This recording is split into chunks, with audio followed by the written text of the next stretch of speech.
Ce parterre de participants ici présents est constitué de médecins, de pharmaciens, de spécialistes de santé publique, de spécialistes d'entomologie, de biologistes, de provenance hétérogène, exerçant aussi bien au PNLP que dans les formations sanitaires du niveau national et du niveau périphérique.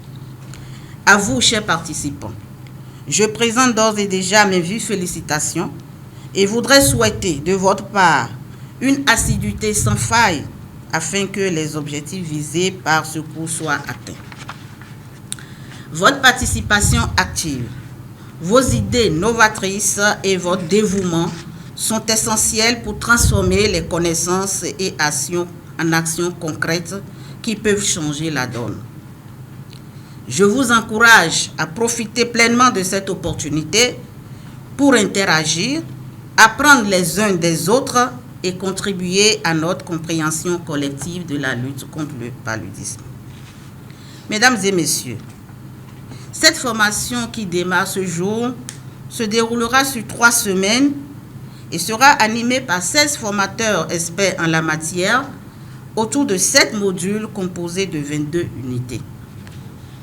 Je veux citer les modules sur l'introduction à la paludologie, la prévention, le diagnostic et la prise en charge du paludisme, la surveillance du paludisme, la gestion de la lutte contre le paludisme, la socio-anthropologie, le genre, l'équité et les droits de l'homme, l'initiation à la recherche opérationnelle, l'adaptation sous-nationale de la stratégie de lutte contre le paludisme. Des cours théoriques, des exercices pratiques et des visites de terrain viendront meubler cette formation.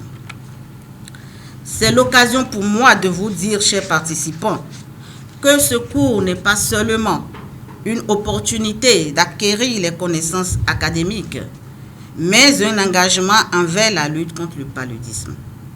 C'est pourquoi il est attendu de vous, entre autres, au sortir de ce cours, la maîtrise des différentes stratégies de riposte au paludisme en fonction du faciès épidémiologique, la prise de décision sur l'analyse des tendances des données épidémiologiques et entomologistes, les connaissances sur le paludisme, sur le parasite, son diagnostic, le traitement, la maîtrise des méthodes de communication et le suivi et évaluation des activités de lutte contre le paludisme. L'élimination du paludisme devra être réalisée à l'échelle mondiale du vivant de Bill et de Melinda. C'est ce qui justifie chaque année d'ailleurs les 300 millions de dollars que nous déboursons au niveau global pour accélérer la lutte contre le paludisme. Pour nous, l'élimination n'est pas une utopie.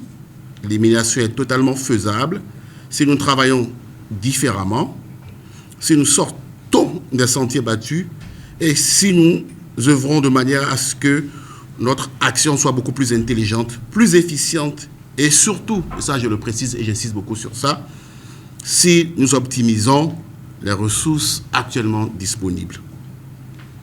La stratégie de la Fondation Gates pour atteindre l'objectif de l'élimination du paludisme au niveau global s'articule donc sur 3 points essentiels. Le premier, c'est de réduire le fardeau de la maladie pour que ceux qui sont malades soient rapidement et efficacement pris en charge pour baisser la morbidité et la mortalité.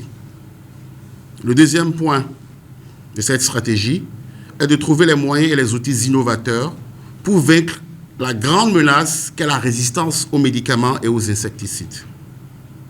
La Fondation Gates est en effet l'organisation qui finance le plus la recherche contre le paludisme dans le monde.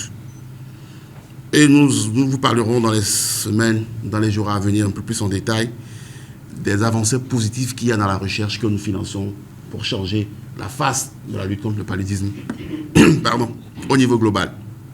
Et bien sûr, le troisième et le dernier point, c'est de raccourcir la période de réalisation de l'élimination afin que des millions de vies soient sauvées.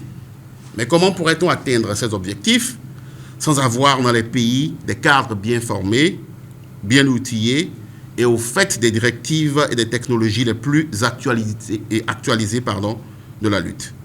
C'est ce qui nous a motivés à financer le cours national de paludologie. Nos attentes sont grandes et nous espérons que nos chers participants quitteront OUIDA dans 3 semaines avec des connaissances qui les aideront à améliorer de façon notable la planification et la mise en œuvre des stratégies de lutte contre le paludisme, ainsi que la prise en charge optimale des cas dans les structures de santé de la République du Bénin. Pour nous, à la Fondation Gates, le Subnational Tailoring est la solution pour faire différemment les choses et nous vous en parlerons en long et en large lors de la dernière semaine de ce cours. Je voudrais finir mon propos en félicitant très chaleureusement le professeur Buntor et le professeur Djagbenou et leurs équipes d'ailleurs qui ont travaillé de manière titanesque à ce que ce grant que nous avons signé avec l'IRCB soit aujourd'hui une réalité que nous tous nous sommes en train de voir.